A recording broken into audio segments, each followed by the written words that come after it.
সাইয়েদনা ঈসা আলাইহিসসালামের জীবনী শুনবো ইনশাআল্লাহ। সাইয়েদনা ঈসা আলাইহিসসালাম তিনি জন্মগ্রহণ করেছেন ফিলিস্তিনের বেথেলহাম শহরে, যে শহরটিকে আরবিতে বলা হয় মাদিনাতু বাইতুলাহাম।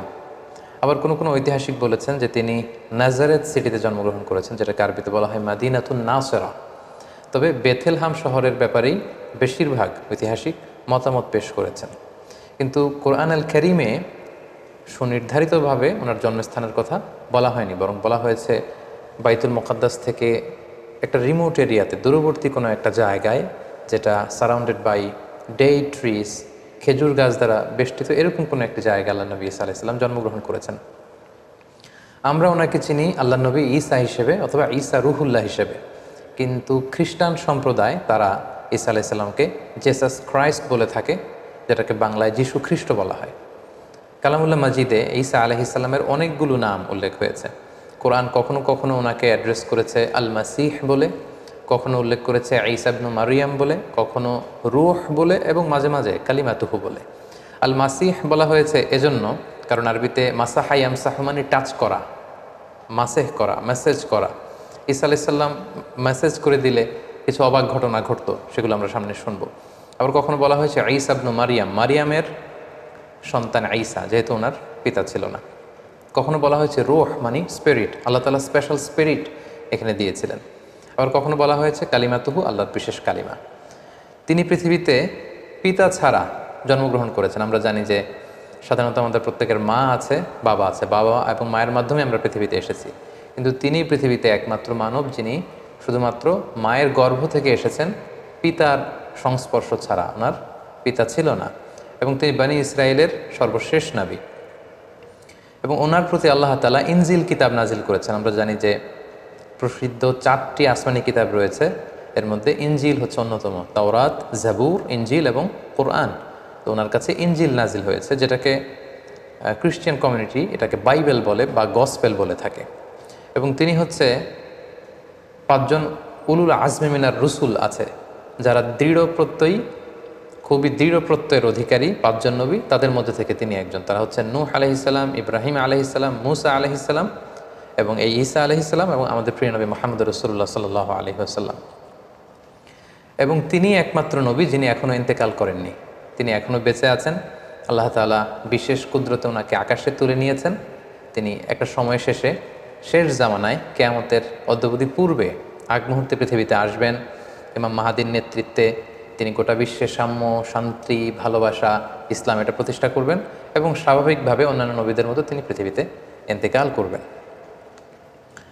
তার মায়ের নাম ছিল মারিয়াম, আমরা জেনেছি। এবং আমাদের প্রফেট সিরিজের জাকারিয়া আলাইহিস সালামের পর্বে আমরা মোটামুটি মারিয়াম আলাইহিস সালামের ঘটনার ব্যাপারে আলোচনা করেছিলাম। আল্লাহ তাআলা মারিয়াম আলাইহিস সালামকে গোটা বিশ্বের নারীকুলের মধ্য থেকে স্পেশালি তিনি চুজ করেছেন, তিনি তাকে পিউরিফাই করেছেন, তাকে সিলেক্ট করেছেন। এবং মারিয়াম আলাইহিস সালামের নামে কোরআনের স্বতন্ত্র একটি সূরা এসেছে। আমরা জানি কোরআনে 114টি সূরা, এর মধ্যে একজন নারীর নামে কোরআনে একটি সূরা ডেডিকেট করা হয়েছে, আর সেটা হচ্ছে সূরাতু মারিয়াম। সেটা ঈসা আলাইহিস সালামের মায়ের নামে সূরা। কোরআনে আল্লাহ পাক তাকে সিদ্দিকা বলেছেন, সত্যবাদী নারী। এবং তিনি কুমারী হয়েও সন্তান জন্মদান করেছেন। এবং সাইয়েদনা মারিয়াম আলাইহিস সালাম এবং তার সন্তান আল্লাহ নবী ঈসা আলাইহিস সালামকে আল্লাহ তাআলা শয়তানের দুষ্ট খোঁচা থেকে হেফাজত করেছেন। কারণ ঈসা আলাইহিস সালামের নানি হান্না বিনতে ফাখুজ স্পেশালি আল্লাহ তাআলার কাছ থেকে দোয়া করে এটা চেয়ে নিয়েছিলেন।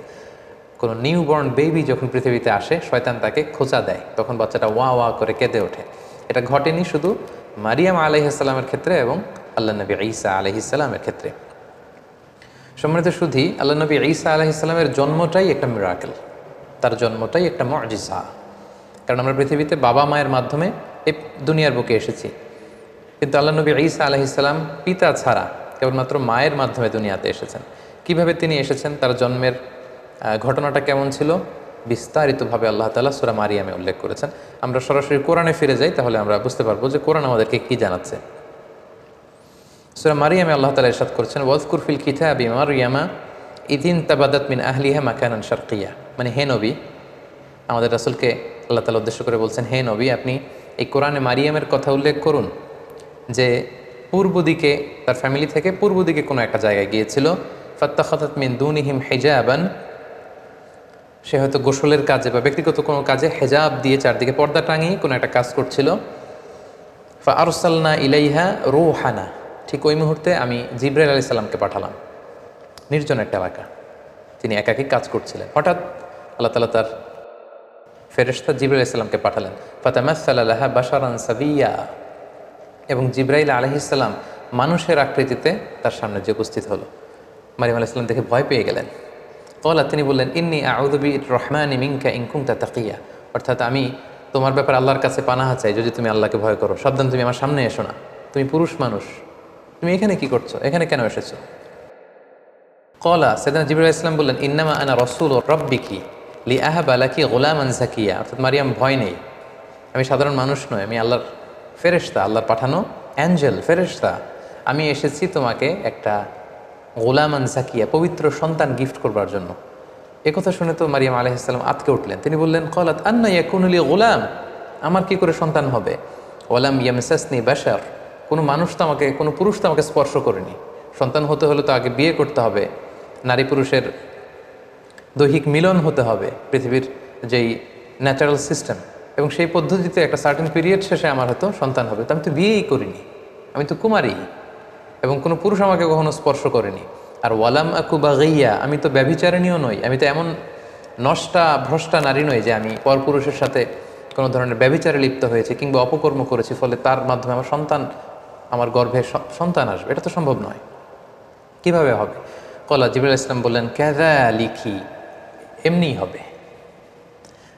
ক্বালা রব্বুকি হুয়া আলাইয়া হাইয়ান, তোমার রব আমাকে এই বলে পাঠিয়ে দিয়েছে যেটা আমার পক্ষে সম্ভব, আমি আল্লাহ তাআলা চাইলেই এই মিরাকেল ঘটাতে পারি।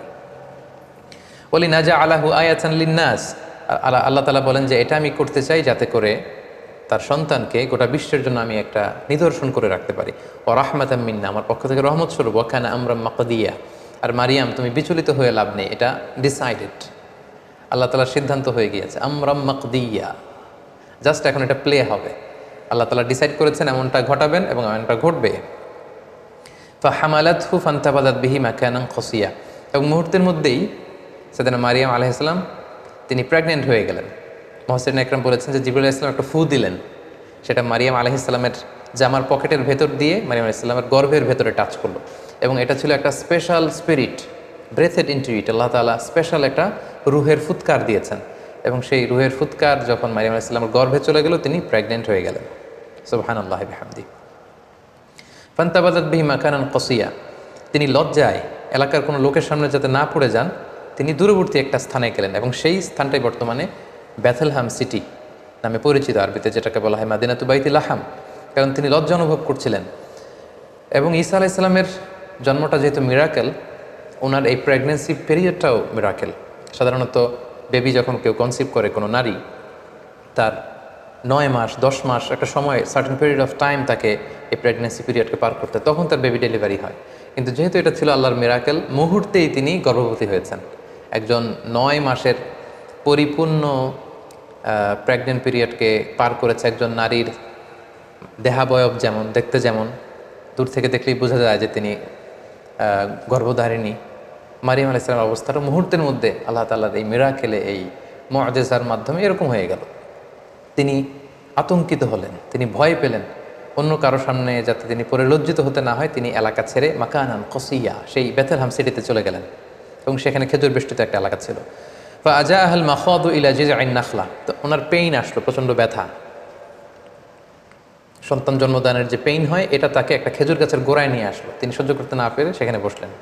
ক্বালাত ইয়া লাইতানি মিত্তু ক্বাবলা হাযা, এবং নিজেই নিজের সাথে কথা বলতে লাগলেন যে হায় রে, আজকের এই সিচুয়েশন ফেস করার আগে আমি যদি মারা যেতে পারতাম কতই না ভালো হতো, আমি যদি মরে যেতে পারতাম।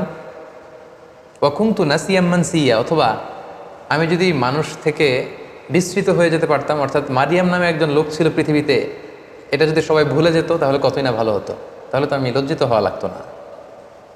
ফানাদাহা মিন তাহতিহা আল্লা তাহজানি, অর্থাৎ বোঝা গেল যে এরকম পরিস্থিতির মধ্য দিয়ে তিনি গর্ভপাত করলেন, ডেলিভারি হলো, আল্লাহর মিরাকেল মুআজিজা ঈসা আলাইহিস সালাম পৃথিবীতে আসলেন।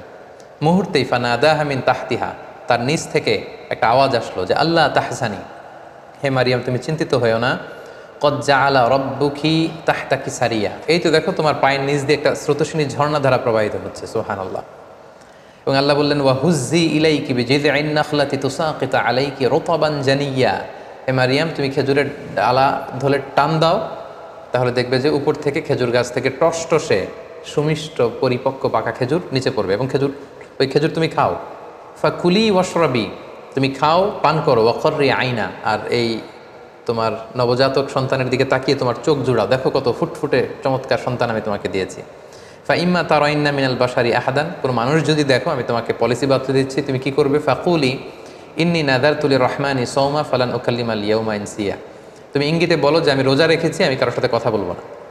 আমাদের এই শরিয়াতে রোজার সিস্টেম হচ্ছে সকাল থেকে শুরু করে সন্ধ্যা পর্যন্ত না খেয়ে থাকা, কিন্তু ওনাদের শরিয়াতে রোজার সিস্টেম ছিল সকাল থেকে সন্ধ্যা পর্যন্ত মৌনতার রোজা রাখা, মানে চুপ থাকা। সকাল থেকে সন্ধ্যা পর্যন্ত খাওয়া যাবে, পান করা যাবে, কিন্তু কথা বলা যাবে না, কথা বললে রোজা ভেঙে যাবে। তো মারিয়াম তুমি ইঙ্গিতে বলো যে তুমি রোজা রেখেছো। ফাআতাত বিহি কওমাহা তাহমিলু, অবশেষে মারিয়াম আলাইহিস সালাম কী করবেন তিনি বুঝে উঠতে পারছিলেন না। অবশেষে তিনি শিশু সন্তান ঈসা আলাইহিস সালামকে কোলে নিয়ে এলাকার লোকদের কাছে আসলেন। কলু ইয়া মারিয়াম, সবাই বললো হে মারিয়াম, লাকদ জিইতি শাইআন ফারিয়া, এ কি অঘটন তুমি ঘটালে, এটা কি করলে তুমি? তুমি সন্তান পেলে কোত্থেকে? তোমার তো বিয়ে হয়নি, কোত্থেকে তুমি বেবি পেলে? ইয়া উখতা হারুন মা কানা আবুকি ইমরাআ সাউইন ওয়া মা কানাত উম্মুকি বাগিয়া, তোমার বাবা তো ভালো লোক ছিল, তোমার মাও তো ব্যভিচারিণী ছিল না, তুমি এই কাজ কেমন করে করলে? মারিয়াম, তোমার মা ছোটবেলা তোমাকে বাইতুল মুকাদ্দাসে রেখেছে, আমরা ভেবেছি তুমি কত ভালো মেয়ে হবে, বাইতুল মুকাদ্দাসে তুমি সেবা করো, তোমাকে ভালো মেয়ে মনে করেছিলাম, তুমি কি করে এমন কাজটা করলে? ফাআশারাত ইলাই, মারিয়াম আলাইহিস সালাম এলাকার লোকদের এই প্রশ্নবাণে যখন তাকে জর্জরিত করা হচ্ছিল তিনি কোনো কথা বললেন না, তিনি শিশু সন্তানের দিকে ইঙ্গিত করলেন। ফাআশারাত ইলাই, অর্থাৎ আমি কিছু বলতে পারবো না, এই ছেলের দিকে তাকাও, ছেলেকে বলো। ফাআশারাত ইলাই, ঈসা আলাইহিস সালামের দিকে ইঙ্গিত করলেন, নোটিস করলেন। কলু, তারা রেগে গিয়ে বললো কাইফা নুকাল্লিমু মান কানা ফিল মাহদি সাবিয়া, হে মারিয়াম তুমি কি আমাদের সাথে ঠাট্টা করছো? এই দোলনায় থাকা বা তোমার কোলে থাকা শিশুর সাথে আমরা কীভাবে কথা বলবো? কেন তুমি এই কাজ করলে? ঠিক ওই মুহূর্তে একটা যুগান্তকারী ভাষণ দিয়েছিলেন সাইয়েদনা ঈসা আলাইহিস সালাম। মায়ের পবিত্রতা বর্ণনা করেছিলেন, নিজের পরিচয় পেশ করেছিলেন। ছোট্ট দুধের শিশু মায়ের কোল থেকে আঙ্গুল তুলে বললেন ইন্নী আব্দুল্লাহ আতানিয়াল কিতাব ওয়া জাআলানি নাবিয়্যা। সবাইকে অবাক করে দিয়ে এই দুধের শিশু কথা বলতে আরম্ভ করলো। তিনি বললেন যে আমি আল্লাহর গোলাম। আতানিয়াল কিতাব ওয়া জাআলানি নাবিয়্যা, আল্লাহ তাআলা আমাকে কিতাব দিয়েছেন, তিনি আমাকে নবী বানিয়েছেন। ওয়াজআলানি মুবারাকান আইনামা কুনতু ওয়া আওসানি বিসসালাতি ওয়াজ যাকাতি মা দুমতু হাইয়া, তিনি আমাকে বরকতময় করেছেন। আল্লাহ তাআলা আমাকে সালাতের আদেশ দিয়েছেন, আল্লাহ তাআলা আমাকে যাকাতের আদেশ দিয়েছেন। ও বাররাম বিওয়ালিদাতি, আমার মায়ের প্রতি অনুগত বানিয়েছেন। ওয়ালাম ইয়াজআলনি জাব্বারান শাকিয়া, আল্লাহ আমাকে হতভাগা বানাননি। ওয়াসসালামু আলাইয়া ইয়াউমা উলিদতু ওয়া ইয়াউমা আমুতু ওয়া ইয়াউমা উবআসু হাইয়া, আমার জন্মের দিন, আমার মৃত্যুর দিন, আবার কিয়ামতের দিন আমি যখন আবার পুনরুত্থিত হব সেদিন পর্যন্ত আমার প্রতি সালাম। এভাবে সবিস্তরে আল্লাহ তাআলা সূরাত মারিয়ামে সাইয়েদনা ঈসা আলাইহিস সালামের জন্মের যে স্টোরিটা এটা তিনি উল্লেখ করেছেন। এবং মারিয়াম আলাইহিস সালামের সামনে দাঁড়ানো, এতক্ষণ তার সাথে তর্ক বিতর্কে লিপ্ত বানি ইসরায়েলের সমস্ত পাদ্রীরা, সমস্ত লোকেরা তারা অবাক হয়ে গেল। গোটা বিশ্বে এমন তো কখনো ঘটেনি যে মায়ের কোলে থাকা ছোট্ট দুধের শিশু কিছুক্ষণ আগে যে ছেলে জন্মগ্রহণ করেছে সে কীভাবে প্রাপ্তবয়স্ক লোকদের মতো কথা বলে। এবং সাইয়েদনা ঈসা আলাইহিস সালাম সেদিন নিজের পরিচয় দিয়েছিলেন, তার মা যে ব্যভিচারিণী নন সেটাও তিনি প্রমাণ করেছিলেন। সম্মানিত সুধী, ঠিক এভাবে আল্লাহ তাআলা ঈসা আলাইহিস সালামের জন্মের বৃত্তান্ত সূরা মারিয়ামে উল্লেখ করেছেন। এবং ঈসা আলাইহিস সালামের এই অলৌকিক জন্মের কারণে পুরো খ্রিস্ট সমাজ কিন্তু তাকে আল্লাহ সন্তান বলে অভিহিত করে। নাউজুবিল্লাহ, তারা বলে যে Jesus Christ is the son of god, যে যীশু খ্রিস্ট সে হচ্ছে আল্লাহ তাআলার সন্তান। এবং এই কথাটার প্রতিবাদ করে দ্ব্যর্থহীন ভাষায় আল্লাহ তাআলা সূরা আলী ইমরানে তিনি বলছেন যে ইন্না মাসালা ঈসা ইনদাল্লাহি কামাসালি আদম খলাকাহু মিন তুরাব সুম্মা ক্বালা লাহু কুন ফায়াকুন। অর্থাৎ খ্রিস্ট সমাজের কি হলো, তারা কেন ঈসা আলাইহিস সালামকে ঈসাকে আমার সন্তান বলে? তার অলৌকিক জন্মের কারণে তারা কেন তাকে আমার সন্তান বানায়? আল্লাহ তাআলা এখানে প্রশ্ন ছুড়ে দিলেন যে ঈসার জন্ম বা ঈসার দৃষ্টান্ত তো আল্লাহ তাআলার কাছে আদম আলাইহিস সালামের মতো। অর্থাৎ কেমন যেন আল্লাহ তাআলা বোঝাতে চাইলেন যে ঈসাকে যদি আমার সন্তান বলো তাহলে আদমকে বলো না কেন? আদমের ব্যাপারটা তো আরও আশ্চর্যজনক। ঈসার জন্মটা যদি তোমাদের কাছে অবাক লাগে যে পৃথিবীতে বাবা মা দুইজনের মাধ্যমে সন্তান আসে, তো ঈসাকে আমি পাঠিয়েছি বাবা ছাড়া শুধু মায়ের মাধ্যমে, এজন্য তোমরা অবাক হয়ে, তো তোমরা আশ্চর্য হয়ে তাকে আমার সন্তান বলছো, তাহলে আদমের ব্যাপারে তোমরা বলো না কেন? আদমের তো বাবাও নেই, মাও নেই। সো আল্লাহ তাআলা সূরা আলে ইমরানের এই আয়াতটির মধ্য দিয়ে গোটা খ্রিস্ট সমাজকে তিনি ক্রিটিসাইজ করেছেন। সম্মানিত শুধু ঈসা আলাইহিস সালাম পৃথিবীতে আসলেন, তিনি বড় হতে লাগলেন এবং আমরা বুঝতে পেরেছি যে মায়ের কোলে থেকেই তিনি নবী। এটা কিন্তু একটা ইউনিকনেস সাইয়েদনা ঈসা আলাইহিস সালামের। সাধারণত অন্যান্য নবীরা 40 বছর বয়সে যখন উপনীত হয় তখন আল্লাহ তাআলা তাদেরকে নবুয়ত দিয়ে থাকেন, কিন্তু ঈসা আলাইহিস সালাম এক্সেপশনাল। তিনি মায়ের কোলে থেকে আল্লাহ তাআলার পক্ষ থেকে এই প্রফেটহুড তিনি লাভ করেছেন। সো আল্লাহ তাআলা তার প্রতি ইনজিল কিতাব নাজিল করেছেন এবং যাই নাজিল হতো সেটা তিনি বনি ইসরায়েলের লোকদের কাছে পৌঁছে দিতেন। তিনি কি দাওয়াত দিতেন? আমরা যদি কালামুল্লাহ মাজিদের দিকে একটু খেয়াল করি তাহলে দেখব যে সাইয়েদনা ঈসা আলাইহিস সালাম তিনি তাওহীদের দাওয়াত দিয়েছেন, এক আল্লাহর দাওয়াত দিয়েছেন, আখিরাতের দাওয়াত দিয়েছেন, রিসালাতের দাওয়াত দিয়েছেন। যেমন সূরা মারিয়ামে আল্লাহ তাআলা বলছেন যে ঈসা আলাইহিস সালাম তাদেরকে বলেছিলেন যে ওয়া ইন্নাল্লাহা রাব্বি ওয়া রাব্বুকুম, অর্থাৎ হে বনি ইসরায়েলের লোকেরা, নিশ্চয় আল্লাহ তাআলা তিনি আমারও রব, ওয়া রাব্বুকুম তোমাদেরও রব, ফা'বুদুহ তোমরা এক আল্লাহর ইবাদত করো, হাযা সিরাতুম মুস্তাকিম, এবং এটাই সিরাতে মুস্তাকিম, এটাই সোজা রাস্তা। তাহলে তিনি কিন্তু এক আল্লাহর ইবাদতের প্রতি বনি ইসরায়েলকে দাওয়াত দিয়েছিলেন। সূরা আলে ইমরানে একটি আয়াতে পাওয়া যায় যে সাইয়েদনা ঈসা আলাইহিস সালাম তিনি বলেছেন ওয়াজিতুকুম বিআয়াতিম মির রাব্বিকুম, অর্থাৎ হে আমার কওমের লোকেরা, আমি আমার রবের পক্ষ থেকে তোমাদের কাছে নিদর্শন নিয়ে এসেছি, সাইন নিয়ে এসেছি, মিরাকেল নিয়ে এসেছি, ফাত্তাকুল্লাহ, তাই তোমরা আল্লাহকে ভয় করো, ওয়া আতিউন, আর রাসূল হিসেবে আমার আনুগত্য করো। তাহলে সম্মানিত শুধু এই দুটি আয়াত থেকে আমরা বুঝলাম যে তিনি যে রাসূল এটার কথা তিনি সুস্পষ্টভাবে বলেছেন এবং তার কাছে আল্লাহর যে বাণী আসে এগুলো যাতে তারা নিরঙ্কুশভাবে মেনে নেয় সেটার আদেশ তিনি করেছেন এবং আল্লাহ তাআলা তিনি যে এক এবং একক সেটার দাওয়াত তিনি দিয়েছেন। এবং অন্য একটি আয়াতে আমরা দেখতে পাই যে সাইয়েদনা ঈসা আলাইহিস সালাম তিনি রাসূলুল্লাহ সাল্লাল্লাহু আলাইহি ওয়াসাল্লাম যে তারপরে নবী হয়ে আসবেন সেটা সুসংবাদ দিয়েছেন। আল্লাহ তাআলা বলছেন ওয়া ইয ক্বালা ঈসা ইবনু মারইয়াম, যখন মারিয়ামের কন্যা ঈসা বলল ইয়া বানি ইসরাঈল, হে বানি ইসরাঈল, ইন্নী রাসূলুল্লাহি ইলাইকুম, আমি তোমাদের প্রতি আল্লাহ রাসূল হয়ে প্রেরিত হয়েছি, মুসাদ্দিকাল লিমা বাইনা ইয়াদাইয়া মিনাত তাওরাত, আমার আগে যে কিতাব এসেছিল তাওরাত আমার ভাই মুসার প্রতি আমি সেটাকে টেস্টিফাই করছি, সেটার কনফার্মেশন আমি দিচ্ছি। আমি শুধু ইনজিলের ধারক বাহক হয়েই বসে থাকিনি, বরং আমার আগের কিতাবগুলোকে আমি সত্যায়ন করছি। পাশাপাশি ওয়া মুবাশশিরাম বিরাসূল, আমি একজন রাসূলের ব্যাপারে তোমাদেরকে গ্ল্যাড টাইডিংস দিতে এসেছি, যে ব্যাপারে পৃথিবীর সব নবীরা গ্ল্যাড টাইডিংস দিয়েছেন। সাইয়েদনা আদম আলাইহিস সালাম থেকে শুরু করে ঈসা আলাইহিস সালাম পর্যন্ত যত নবী পৃথিবীতে এসেছেন তারা প্রত্যেকে তাদের উম্মতের কাছে বলেছিলেন যে সর্বশেষে একজন নবী আসবে যার নাম হবে আহমদ, যিনি গোটা বিশ্বের নবীকুলদের সর্দার হবেন, যিনি হবেন সর্বশ্রেষ্ঠ রাসূল।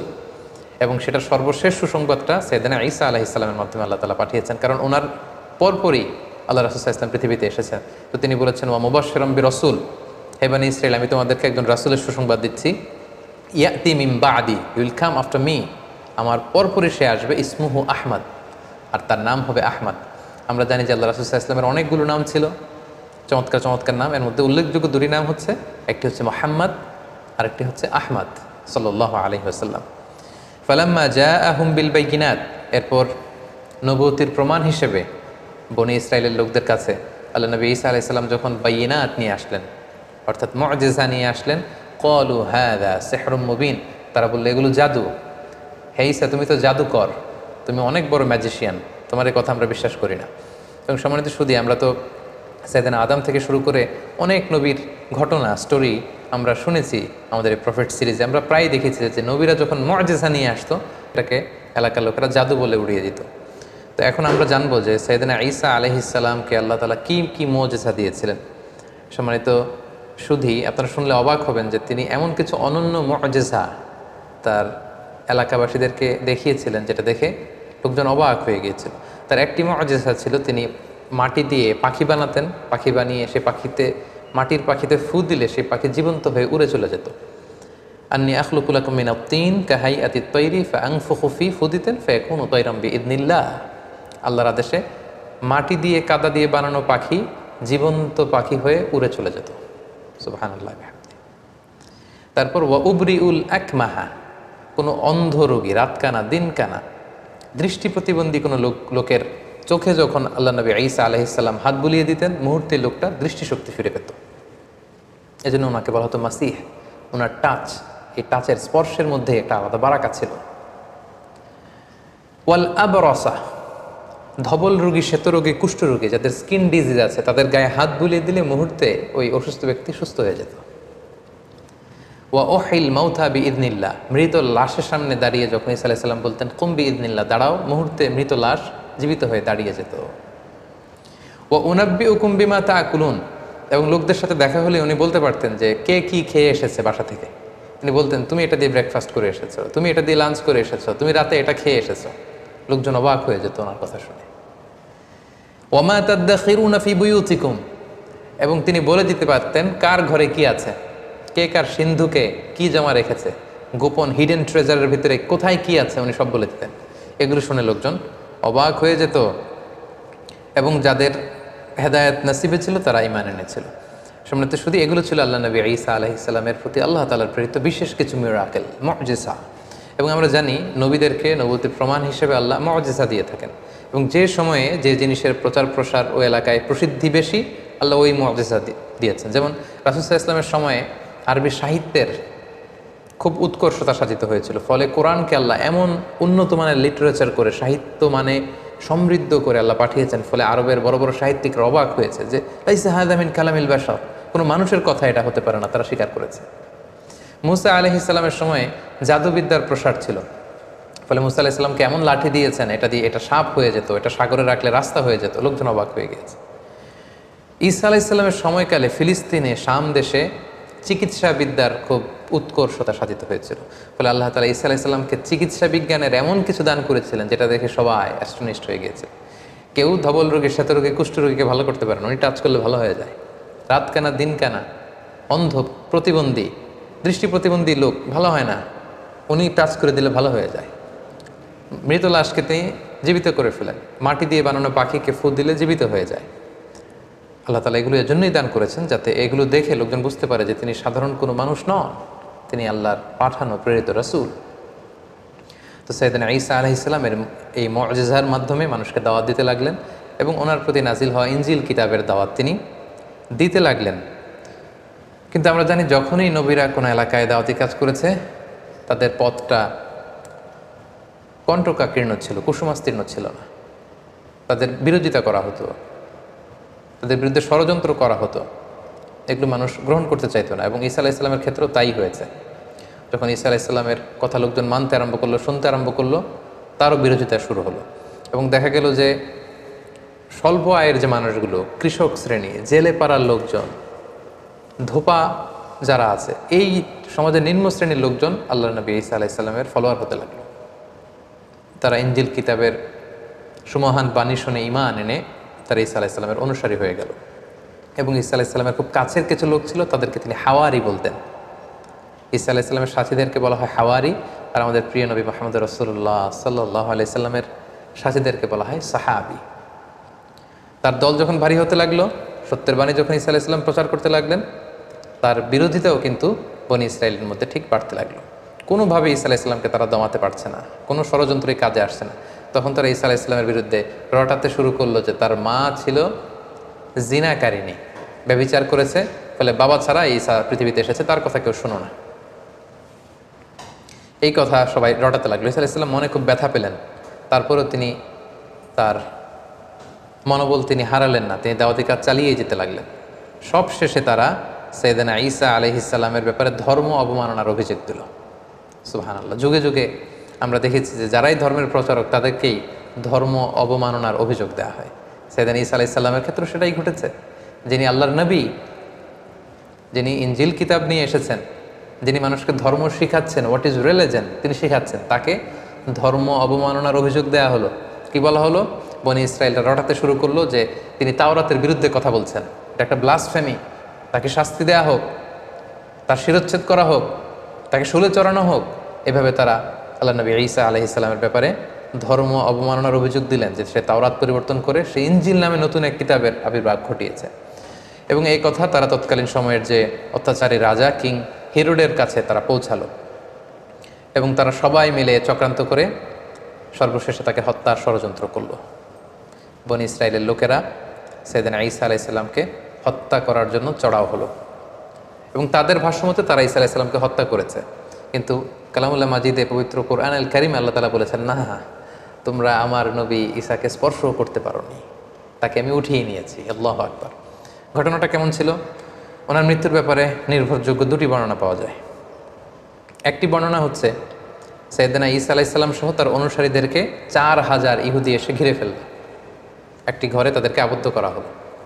আল্লাহ নবী ঈসা আলাইসাল্লাম বললেন, আমার অনুসারীদের মধ্য থেকে কে আছো আমার জন্য জীবন দিবে? একজন দাঁড়ালো। নবী ঈসা আলাইসাল্লাম তাকে তার পাগড়ি পরিয়ে দিলেন, তার জামা খুলে পরিয়ে দিলেন, বললেন যাও। সেই লোক আল্লাহর নামে সামনে আগালো এবং তার চেহারাকে আল্লাহ ঈসা আলাইসাল্লামের চেহারা করে দিলেন। ইহুদিরা যখন তাকে পেল সবাই মনে করলো এইটাই ঈসা, তারা তাকে হত্যা করলো। আর মুহূর্তে আল্লাহ তাআলা ঈসা আলাইসাল্লামকে আকাশে তুলে নিলেন, রাফাআহুল্লাহু ইলাইহি। ফলে ইহুদিদের মতে তারা ঈসা আলাইসাল্লামকে হত্যা করেছে, আসলে হত্যা করতে পারেনি। ঐতিহাসিকভাবে দ্বিতীয় যে বর্ণনাটি পাওয়া যায় সেটা হচ্ছে তারা ঈসা আলাইসাল্লামকে হত্যার ষড়যন্ত্র করে তাকে ধাওয়া করলো। আল্লাহ নবী ঈসা আলাইসাল্লাম একটি ঘরে আবদ্ধ হলেন, তারা চারদিকে ঘিরে রাখলো নবী ঈসা আলাইসাল্লামকে হত্যার জন্য। ঈসা আলাইসাল্লামও বেরোন না, তারা নবীকে হত্যাও করতে পারে না। সবশেষে তারা তাদের মধ্যে থেকে সবচেয়ে পাপী পাষণ্ড এক লোককে অ্যাসাইন করলো যে যাও তুমি যে দেখো তো ঈসা কী করে ভিতরে। তাদের এই লোককে তারা ভেতরে পাঠালো, এই ঘরের ভেতরে দেয়াল টপকিয়ে। মুহূর্তের মধ্যে আল্লাহ তাআলা ঈসা আলাইসাল্লামকে আকাশে তুলে নিলেন এবং তাদের লোকটাকে ঈসা আলাইসাল্লামের চেহারায় রূপান্তরিত করে দিলেন, তার ফেসটাকে আল্লাহ তাআলা ঈসার চেহারা বানিয়ে দিলেন। ঈসা আলাইসাল্লামকে আকাশে তুলে নিলেন। এখন দীর্ঘ সময় হয়ে যায়, তাদের লোকটাও ফিরে না। তারা ভাবলো ঘটনা কি হয়েছে আমাদের পাঠানো লোকটার? দেখি তো ভিতরে ঢুকেই দেখেই তো ঈসা দাঁড়িয়ে আছে। আসলে এটা কিন্তু ঈসা ছিল না, এটা ছিল তাদের পাঠানো, তাদের প্রেরিত সেই লোক। তারা ওই লোকটাকেই হত্যা করলো। ঈসা আলাইসাল্লাম মনে করে একেই শুলে চড়ালো, একেই হত্যা করলো। কিন্তু হত্যার পরে তাদের মধ্যে কয়েক দল হয়ে গেল, কেউ বললো এটা ঈসা, কেউ বলে ঈসা না। কারণ তার আল্লাহ তাআলা শুধু তাদের পাঠানো লোকটার চেহারাটাকে ঈসা আলাইসাল্লামের মতো করেছিল, কিন্তু ওই লোকটার জামা কাপড় হাত দেহের অন্যান্য অঙ্গ প্রত্যঙ্গ কিন্তু ওই লোকের মতোই ছিল। ফলে তারা শঙ্কায় পড়ে, একটা সংশয়ে পড়ে গেল যে আসলেই কি আমরা হত্যা করেছি। এ ব্যাপারে আল্লাহ তাআলা খুব সুস্পষ্ট সূরাতুন নিসার ভেতরে উল্লেখ করেছেন যে ওয়াকাউলিহিম, ইহুদিরা বলে থাকে ইন্না কতালনাল মাসিহ ঈসা ইবনে মারিয়াম, আমরা মারিয়ামের সন্তান ঈসাকে হত্যা করেছি, এটা তারা ক্লেইম করে থাকে। কিন্তু আল্লাহ বলেন ওয়ামা কতালু, তারা আমার নবী ঈসাকে হত্যা করতে পারেনি। ওয়ামা সলাবু, তাকে শুলেও চড়াতে পারেনি। ওয়ালাকিন সুব্বিহা লাহুম, এই পুরো বিষয়টাই তাদের কাছে অস্পষ্ট আমি করে দিয়েছি। আমি আল্লাহ এমন এক মেকানিজম এখানে ঘটিয়ে দিয়েছে, এমন ঘটনা ঘটিয়ে দিয়েছে যার ফলে পুরো ইহুদি সমাজ তারা এখানে সন্দেহে পড়ে গিয়েছে। আল্লাহ বলেন ওয়ামা কতালুহু ইয়াকিনা, তারা আমার নবী নিশ্চিতভাবে ঈসাকে হত্যা করতে পারেনি। বাল রাফাআহুল্লাহু ইলাইহি, আল্লাহ তাআলা বলেন যে আমি আমার নিজের কাছে আমার নবী ঈসাকে উঠিয়ে নিয়েছি। সম্মানিত শুধু এই হচ্ছে ঈসা আলাইহিস সালামের এই পৃথিবীতে ওনার জীবদ্দশায় সর্বশেষ ঘটনা।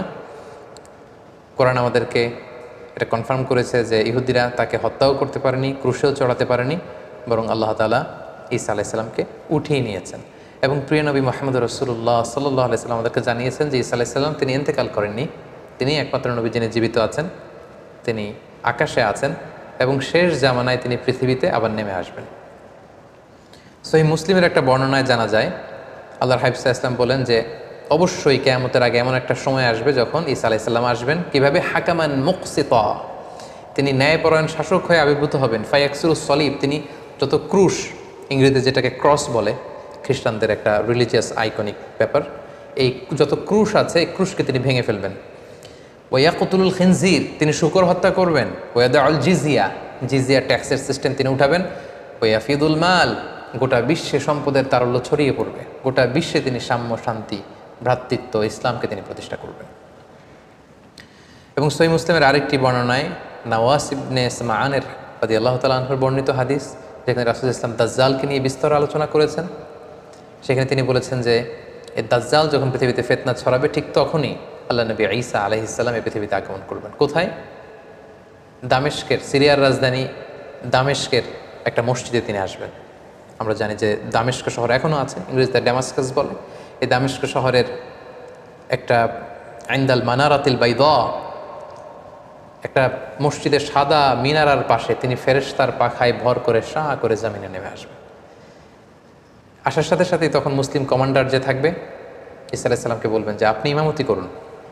ঈসা আলাইহিস সালাম বলবেন না, আল্লাহ তাআলা এই উম্মাতের যে সম্মান দিয়েছে সে কারণে তুমি ইমামতি করবে, কারণ আমি নেতা হয়ে আসিনি, তোমাদের মধ্যে থেকেই নেতা হবে, তিনি ইমামতি করবেন। এরপর ঈসা আলাইহিস সালাম দাজ্জালকে খুঁজতে শুরু করবেন। ইহুদিরা দাজ্জালের মিত্র হবে, ঈসা আলাইসাল্লামের শ্বাস প্রশ্বাস যে কাফেরের গায়ে লাগবে সেই মারা যাবে। এবং ফিলিস্তিনে এখনও একটা জায়গা আছে, জায়গাটার নাম বাবুল লুদ। হাদিসে এই শব্দটাই বলা হয়েছে, বাবুল লুদ, এবং এখনও ওই জায়গাটা বাবুল লুদ নামেই পরিচিত। ঠিক ওই জায়গায় আল্লাহ নবী ঈসা আলাইসাল্লাম দাজ্জালকে হত্যা করবেন। ইয়াজুজ মাজুজ আসবে, তিনি তুর পাহাড়ে চলে যাবেন মুসলিমদেরকে নিয়ে, ইয়াজুজ মাজুজের অত্যাচার থেকে পরিত্রাণের জন্য দোয়া করবেন, তারাও চলে যাবে। এরপরে ঈসা আলাইহিসসালাম গোটা বিশ্বে ইসলামকে পৌঁছে দিবেন। পৃথিবীর এমন কোনো ঘর, এমন কোনো দেশ, এমন কোনো জনপদ থাকবে না যেখানে আল্লাহর নাম উচ্চারিত হবে না, গোটা বিশ্বের সবাই মুসলিম হয়ে যাবে। এরপরে ঈসা আলাইহিসসালাম স্বাভাবিকভাবেই অন্যান্য নবীদের মতো এই পৃথিবীতে ইন্তেকাল করবেন। সম্মানিত শুধু এই হচ্ছে আল্লাহ নবী ঈসা আলাইহিসসালামের জীবনী। এ পর্যায়ে আমরা ওনার জীবনী থেকে কিছু লাইফ লেসন বের করবার চেষ্টা করব, আমাদের জীবনের সাথে কানেক্ট করবার চেষ্টা করব, ওনার জীবনী থেকে কি শিক্ষা আমরা পাই। প্রথম যে শিক্ষাটা আমরা পাই সেটা হচ্ছে আল্লাহ তাআলার জন্য কোনো কিছুই অসম্ভব নয়। আমরা জানি যে বাবা মায়ের মাধ্যমে পৃথিবীতে সন্তান আসে, কিন্তু ঈসা আলাইহিস সালাম বাবা ছাড়া মায়ের গর্ভে তিনি এসেছেন এবং মায়ের মাধ্যমে পৃথিবীতে তিনি জন্ম লাভ করেছেন। এবং আল্লাহ তাআলা এই যে এস্টাবলিশড ল অফ নেচার, এটাকে তিনি ব্রেক করে দিয়েছেন এবং আল্লাহ তাআলা চাইলে এটা পারেন। বাবা ছাড়া পৃথিবীতে তিনি আল্লাহ নবী ঈসা আলাইহিস সালামকে পাঠিয়েছেন। এটা থেকে আমরা বুঝলাম যে আল্লাহর কাছে কোনো কিছু অসম্ভব নয়। নাথিং ইজ ইম্পসিবল টু আল্লাহ, সব কিছু সম্ভব, তিনি চাইলে সব করতে পারেন, এটা আমরা জানতে পারলাম। 2 নম্বর যে শিক্ষাটা আমরা পাই সেটা হচ্ছে গর্ভবতী নারী যারা আছে বা বাচ্চা ডেলিভারি দেওয়ার পরে তাদের জন্য খেজুর কিন্তু একটা উপাদেয় খাবার হতে পারে, যেটা আমরা মারিয়াম আলাইহিস সালামের ক্ষেত্রে দেখেছি। আল্লাহ বলেছেন যে ফাহুজ্জি ইলাইকি বিজিজআইন নাখলাতি তুসাকিতু আলাইকা রুতাবান জানিয়া, হে মারিয়াম তুমি খেজুরের ডাল ধরে টান দাও, টসটসে পাকা খেজুর পড়বে, সেটা খাও। মারিয়াম আলাইহিস সালাম কিন্তু খেজুর খেয়ে তখন এনার্জি পেয়েছিলেন। সো গর্ভবতী নারী কিংবা সন্তান জন্মদানের পরে একজন মায়ের জন্য খেজুর একটা চমৎকার খাবার হতে পারে, কারণ এটার মধ্যে ভিটামিন B6 আছে, এটার মধ্যে কপার আছে, এটার মধ্যে অনেক ধরনের উপাদান আছে। বিশেষ করে খেজুর হচ্ছে ফুল অফ ফাইবার সমৃদ্ধ একটা খাবার, যেটা আপনার এনার্জিকে বুস্ট করবে। সো গর্ভবতী এবং সন্তান জন্মদানের পরে নারীদের জন্য খেজুর একটা চমৎকার খাবার, যেটা কোরআনিক গাইডেন্স থেকে আমরা পাই। 3 নম্বর যে ব্যাপারটি আমরা জানতে পারি যে মারিয়াম আলাইহিস সালামের সন্তান জন্মদানটা এমন একটা সময় হয়েছিল যখন খেজুর পেকে পেকে পড়ে। কোরআনের আয়াত থেকে বোঝা যায় যে হে মারিয়াম তুমি খেজুরের ডাল ধরে টান দাও, খেজুর পড়বে। এবং আমরা জানি খেজুর পাকে হচ্ছে গ্রীষ্মকালে। কিন্তু আমরা যদি বর্তমান খ্রিস্টান কমিউনিটির এক্সমাস ডে, যেটাকে ওরা বলে ক্রিসমাস ডে, মেরি ক্রিসমাস বা ক্রিসমাস ডে তারা পালন করে থাকে প্রচণ্ড শীতে, অর্থাৎ 25শে ডিসেম্বর। সো ঐতিহাসিকভাবেই কিন্তু এখানে একটা there is a big question in this celebration, যে আসলেই শীতকালে কি আল্লাহ নবী ঈসা আলাইহিস সালামের জন্ম হয়েছিল কিনা। কোরআন কিন্তু আমাদেরকে জানিয়েছে যে ঈসা আলাইহিস সালামের যখন জন্ম হয়েছিল সেটা ছিল সামার সিজন, অর্থাৎ গ্রীষ্মকাল। কিন্তু খ্রিস্ট সমাজ এই ক্রিসমাস পালন করে থাকে 25শে ডিসেম্বর, প্রচণ্ড শীতের সময়। এর আদৌ কোনো ভিত্তি আছে কিনা, there is a question hair.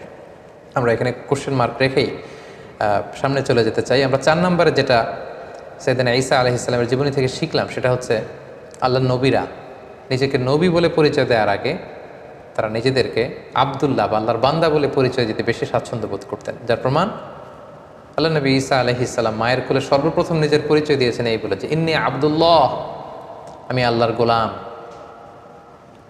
আগে বলেছেন গোলাম বা দাস, তারপরে তিনি বলেছেন আতানিয়াল কিতাব, আল্লাহ তিনি আমাকে কিতাব দিয়েছেন, ইনজিল কিতাব। ওয়াজআলানি নাবিয়্যা, তিনি আমাকে নবীও বানিয়েছেন।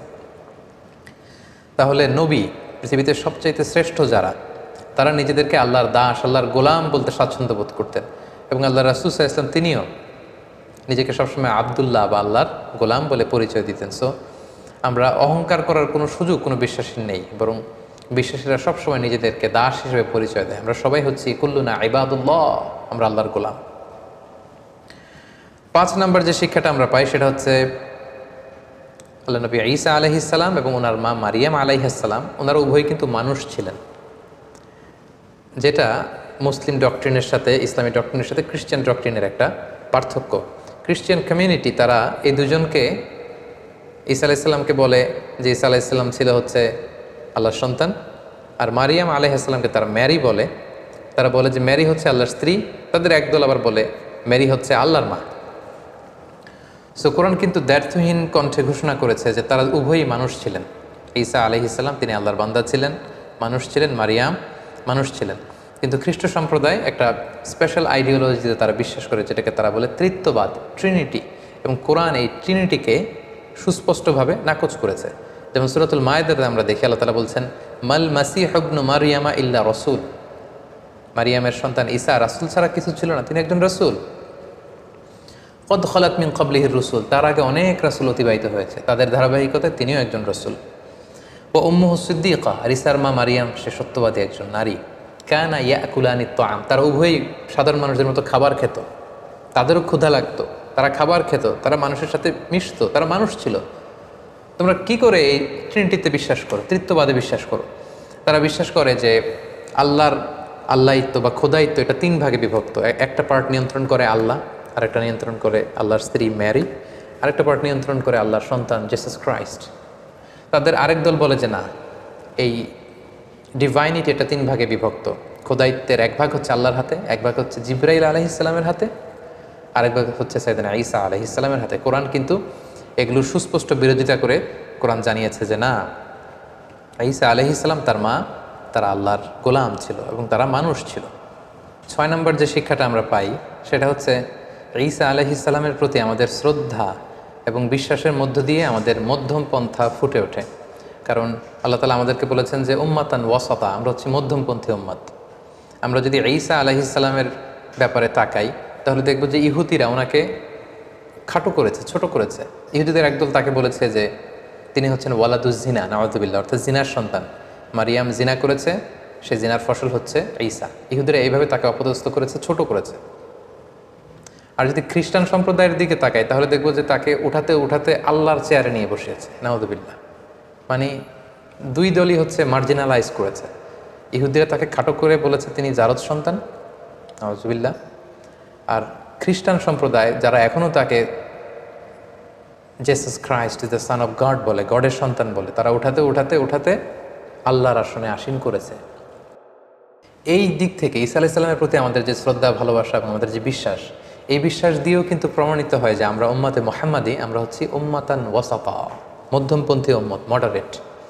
অর্থাৎ আমরা ঈসা আলাইহিস সালামের ব্যাপারে বলি যে আবদুল্লাহি ওয়া রাসূলুহু, তিনি আল্লাহর গোলাম এবং আল্লাহর রাসূল।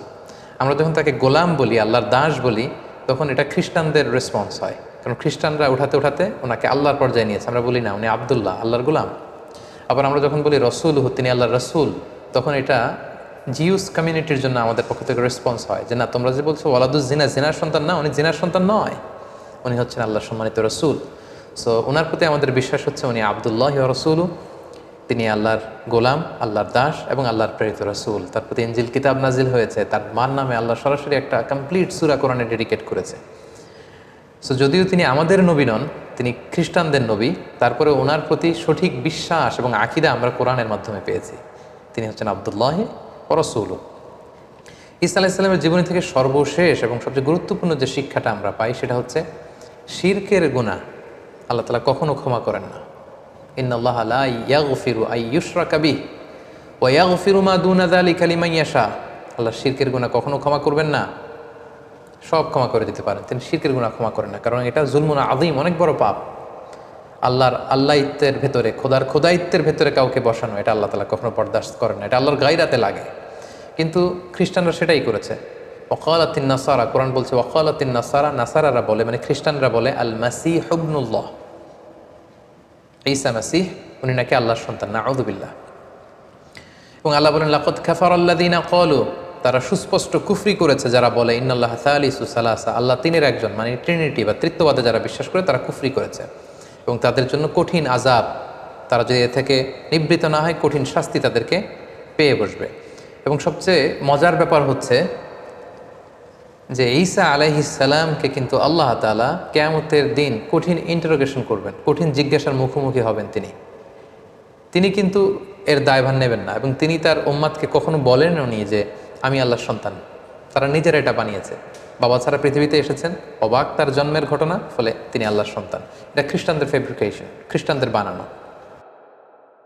তিনি কিন্তু তাওহীদের দাওয়াত দিয়েছেন, তারপরেও আল্লাহ তাআলা ওনাকে ছাড়বেন না, ওনাকে জিজ্ঞাসাবাদ করবেন, কঠিন জিজ্ঞাসাবাদের মুখোমুখি তিনি কিয়ামতের ময়দানে হবেন। এবং সেটা আল্লাহ কোরআনে এভাবে বলেছেন যে ওয়াইদ ক্বালাল্লাহু ইয়া ঈসা ইবনে মারইয়াম, সেদিন আল্লাহ ঈসা আলাইহিস সালামকে বলবেন যে আনতা কুলতা, হে ঈসা তুমি কি বলেছিলে যে লিন্নাসি মানুষকে ইত্তাখিদুনি, যে হে মানুষেরা আমি ঈসাকে পূজা করো, ওয়া উম্মি এবং আমার মাকে পূজা করো, ইলাহাইনি আমাদেরকে তোমরা ইলাহ মানো মিন দুনিল্লাহ আল্লাহকে ব্যতি রেখে। হে ঈসা তুমি কি এই কথা কখনো বলেছিলে? সম্মানিত শুধু আমরা জানি যে ঈসা আলাইহিস সালাম বলেননি, এবং ঈসা আলাইহিস সালাম যে বলেননি এটা আল্লাহও জান। তারপরেও এটা এমন একটা ইস্যু, আল্লাহ তাআলা নিজেও এটা বরদাস্ত করবেন। আল্লাহ ঈসা আলাইহিস সালামকে ইন্টারোগেট করে তার মুখ দিয়ে বারবার এটা বের করে কিয়ামতের গোটা ময়দানে যখন খ্রিস্ট সম্প্রদায় থার থার করে কাঁপবে, আল্লাহ তাআলা এই জবাবদিহি সবার সামনে দেখাবেন। এই প্রশ্ন যখন আল্লাহ তাআলা ছুড়ে দেবেন, ঈসা আলাইহিস সালাম বলবেন ক্বালা সুবহানাকা, আল্লাহ আপনি অতি মহান পবিত্র। মা ইয়াকুনু লি আন আকুলা মা লাইসা লি বিহাক, যেটা বলার কোনো অধিকার আমার নেই সেটা আমি কি করে বলি আল্লাহ, আমি কেন এমনটি বলবো?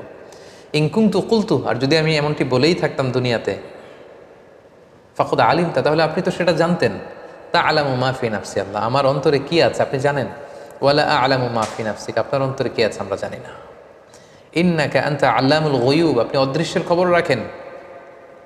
হে আল্লাহ মা কুলতু লাহুম ইল্লা মা আমারতানি, আপনি আমাকে যা আদেশ করেছিলেন আমি তো পৃথিবীতে কেবল তাই বলেছি। আমি তো বার্তাবাহকের কাজ করেছি, বাণীবাহকের কাজ। ইনজিল কিতাবে আপনি যা বলেছেন আমি তাই পৌঁছে দিয়েছি। আর সেটা কি? সেটা ছিল আমি বলেছি আনি আবুদুল্লাহ, তোমরা আল্লাহর ইবাদত করো। রব্বি, আল্লাহ হচ্ছেন আমার রব। ঈসা আলাইহিস সালাম কিন্তু বলেননি যে আমি আল্লাহর সন্তান, তিনি বলেছেন রব্বি, তিনি আমার রব। ও রব্বাকুম, আল্লাহ তাআলা আমার যেমনি রব তোমাদেরও রব। ওয়া কুনতু আলাইহিম শাহীদাম মা দুমতু ফীহিম, হে আল্লাহ আমি এই কথার উপরই ছিলাম পৃথিবীতে যতদিন বেঁচে ছিলাম, আমি তো এটাই বলেছি। ফালাম্মা তাওয়াফাইতানি, আর যখন আপনি আমাকে মৃত্যু দিলেন, কুনতা আনতার রাকিবা আলাইহিম, এরপরে কি হয়েছে আল্লাহ আমি সেটা জানি না। আমার তিরোধানের পর গোটা বিশ্বের খ্রিস্ট সমাজ কি বলেছে সেটার দায়ভার আমি নিব না। ওয়ান্তা আলাইহিম ওয়া আনতা আলা কুল্লি শাইইন শাহীদ, আর সে ব্যাপারে আপনি ভালো জানেন, আপনি সব দেখেছেন।